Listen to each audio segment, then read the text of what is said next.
Hey everybody, this is Perch. This is one of those chicken and the egg things, but it winds up being kind of an annoying one. Uh, so there's this speculation of, oh, hey, if comics were better, more people would be buying them. And it's a true statement. If comics were better, whatever better means, and better means different things depending on the audience and the customer base. What really it means in this instance is that it's connecting with an audience that's willing to pay money. And all of those parts are important because it can connect to an audience that doesn't want to pay money. It can connect to an audience that wants to pirate or wants to view, panels on Twitter or whatever it happens to be, but that actually doesn't drive any business. And this is one of the areas where the comic industry seems highly confused about itself. If you can't actually connect with customers that are willing to, lay down cash in some way. By the way, if you're the comic publisher, and I've heard this plenty from publishers, that they believe that the current model of the direct market is antiquated and it doesn't work. Oh, okay. Could be. What then is the solution? What's the alternative? What are you going to replace it with? If it doesn't work, then are you doing a all you can eat subscription model like Netflix? Have you proven that business model could actually function? You can give lots of ideas, but they're all theoretical unless you can turn them into actual cash. But in this case, if comics were better means they would connect with a larger audience than what they have today. And I think when we say comics, in this instance, what I'm talking about is traditional Western US comics, not Scholastic, not manga, not some of the graphic novels that are coming out of indies that are managing to find an audience. I'm talking about either Western comics. And by the way, I'd throw crowdfunding into that as well. There's plenty of crowdfunded books that do not raise enough money to make a significant profit. Many of them. Some do, many do not. It is not one way or another. But the challenge is this: to believe that 100%, to fully believe, because I get a lot of pushback, and I get people who write mail like, it's the problem is the comic content. If the comic content wasn't such woke trash, then the comics would sell more. I mean, it could be. However, if that is true, you have to believe one thing. And that thing is, you have to believe that normies, that random people, this big audience of new comic buyers, are going into comic shops, picking up a comic, opening it up, going, well, this looks like shit, putting it back and not buying it. Do you believe that? I believe that some long-term comic collectors are certainly saying that. I believe that people who already know the direct market exists are saying that. But the challenge is, I cannot fully sign on to the idea that, hey, if comics were better, then they'd be selling more by itself, because it's not finding an audience in the first place. I do not believe that there's this steady stream of interested comic buyers, maybe people who watch the MCU movies, maybe people who just like action, maybe, moms and dads who are trying to take their kids in to the comic store to get them interested in something that they enjoyed back in the 80s and the 90s. The challenge is that's not occurring. People are not wandering into stores going, man, I can't wait to get some comics. Hold on, what is this garbage? That moment isn't even happening. The challenge that comics has is that people do not even know that they exist, or they're turned off way before the content. They don't know that America Chavez had a super cringy page that I called out a few days ago. They do not know that, in Harley Quinn, Batwoman has a weird pointy chin that just looks bizarre. They don't know that. They don't know that because they're not picking up the book in the first place. That's the fundamental problem with comics. And no, it's not one or the other. You do have to solve both. You do have to get comics in front of more people. You have to give more people the opportunity to pick it up, open it up, and decide for themselves. That opportunity really doesn't exist in any major manner today. And when they do open it up, you actually have to have some content that's going to hook and compel them. But here's my other premise in all this. And granted, this would take different leadership, absolutely different leadership than we have today. If you had better distribution, if you had places comics could go to where, somebody could just pick it up off the shelf, open it up, and go, hey, I think I'm going to buy this. This is interesting to me. If you had that opportunity for your people, if they knew to go and look at comics in the first place, My suspicion, my hypothesis is there would be more business at stake. If there was more business at stake, and, very important, and you had competent leadership, which means not the leadership in the big two today. They could take their 80, 90 titles that they're cramming out a month, and they could easily figure out how to get 10, 15, 20 that could appeal to a mass audience. If there was suddenly the return of the newsstand, if there was suddenly more distribution in place, you would not see Marvel and DC shoving 160 comic books a month to that newsstand. You would see them figuring out what the top 5, 10 are, and they would do that. They would lead with those books. That's exactly what they, again, assuming they've got competent leadership. So there's a bunch of things in here. And you may be excited to come in and argue because that's what you do. And maybe you've been spoon-fed a bunch of the woke agenda is the sole and only cause of every single problem that we have in the world today. But it is bullshit. And the people even who say that know that, or they're too dumb not to know it. The reality is you've got to get comics in a place where more people can find them.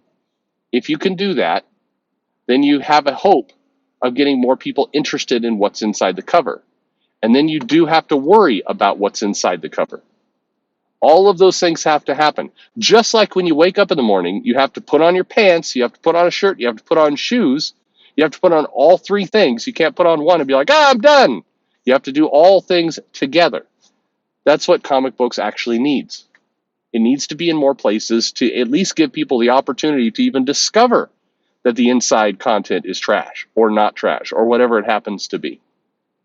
But the challenge is the people who are currently buying comics, the people who are currently in and maybe disgusted with the ones inside, you are losing that audience. And by the way, that's not a good thing.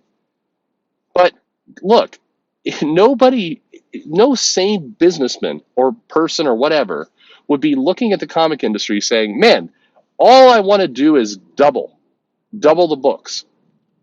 If I could just take my 40,000 selling copy comic and get it to 80,000, then that would be a massive success and I would just stop there. No good business person would say that.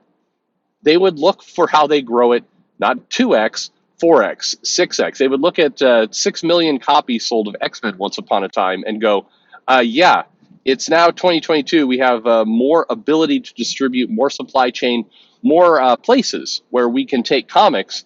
I want to get to 10 million. How do we get to 10 million? That's what somebody strong in business would be thinking and trying to accomplish. They would not be trying to, go, hey, 80,000 would be great. It's a completely different mind shift. There are some good comics out there. I like King of Spies. Mark Millar's book, thought it was great. One engaging, enjoyable read, absolutely up and down. Did it sell 100,000 copies? Of course it did not. Didn't sell close to that. Should it have? Yeah, it should have. It was a great comic, good story, good read, good art, absolutely great. Would you say that you open up that comic and the inside pages are woke agenda driven trash? No, you would not say that. Or I don't know, maybe you would, and you're an idiot, but you would not say that. So why didn't it sell 100,000, 200, 300,000 copies? Why? Is it because it's drugged down by all the other comics that are filled with bad content? Is that the problem? No, it's because people didn't know it existed. They don't know it was available to them. That's the problem. It doesn't really matter if the inside content was filled with great art, terrible art, completely the most wokest woke thing you've ever seen, or great based content. Doesn't really matter because it's the mass market never found it in the first place. That's the problem. And it's not the only problem. Again, you do have to solve things. I'm both things at once. I'm making the assumption that, hey, if King of Spies was delivered to more places, if it was in more shops, if it had more ability for people to come see it, then it would sell great. There have been some good comics that have been converted into movies and shows. I thought Super Crooks was great. Did you watch that? It was a great show on Netflix. Really enjoyed it. It's a really good comic too. I think the comic, quite frankly, is better than the show. Like the show, but the comic was really enjoyable. Good heist superhero comic, great. Super Crooks. The Netflix show did okay. People watched it, they enjoyed it. It trended for a period of time. It was popular. It was good. Hey, weird thing. Did people then rush back to the comic store because they had more visibility that this thing existed, and and suddenly start picking up the trade? Did the trade sell 100,000 copies? No, it didn't. Why not? Got more visibility. Certainly, again, it's not agenda-driven garbage inside the pages. So what happened? People don't know these things exist. That's the problem. You can have good content, but if it doesn't have anywhere to go, you're still screwed. And by the way, if you have someplace to go, but the interior content is garbage, then all you're going to do is accelerate your demise. People are going to see comics everywhere and open it up and go, ha, and no, and put it down, and you're going to be in a worse state. So yes, you do need to have better content inside the comics. Absolutely. But quit saying, hey, the comics inside need to be. It's the problem of what's being written. That's a part of the problem, and it's not even the major problem. Because we've got great content that's dying on the vine. Hey, why aren't some of these crowdfunded books selling, all of them, 1 million copies, 2 million, 3 million, 4 million? Honestly, a lot of the money, and even the super successful ones, it's still by and large chump change compared to what manga and some of these other books are doing. And I know it's going to get everybody pissed off, and they're going to get like, I don't like being insulted. But hey, if the content in the book is so amazing, so wonderful, again, why isn't it selling X-Men levels? And X-Men, Jim Lee's, and I mean X-Men, I mean Jim Lee's X-Men. I don't mean whatever the hell is going on now. Why isn't it selling at that level? Well, the distribution, the market is there for it. And granted, by the way, don't get me wrong, because a lot of people like to do this like, hey, if you're really successful, why aren't you as successful as the most successful thing of all time? That one time it was the most successful thing ever. Yeah, of course. It's not fair to compare things like that. What is fair to compare is to say, hey, it's 30 years later. We've got easier ways to market, distribute, get comics into the hands of people. Hell, again, somehow Shueisha is figuring it out. Somehow, One Piece is absolutely demolishing sales records, including Jim Lee's. Somehow, Demon Slayer. Somehow, all these books have figured out. Not just because it's good content. It is great content, but also because they're not morons when it comes to the distribution, getting in the hands of people, getting their content out, marketing in a way that's not retarded. All those things. It's all of those things together. This is not just one. I get annoyed about this because it turns into this silly little pissing match about what really feels like it comes down to is people want to really bitch about the thing that they care about, which is what drives a bunch of attention, as opposed to actually solving any problem. Solve it. Yeah, the content needs to get better, no doubt about it. We've seen good content. I throw it up again. King of Spies, great content. People liked it. Didn't sell amazing. So what's missing? Thanks for listening.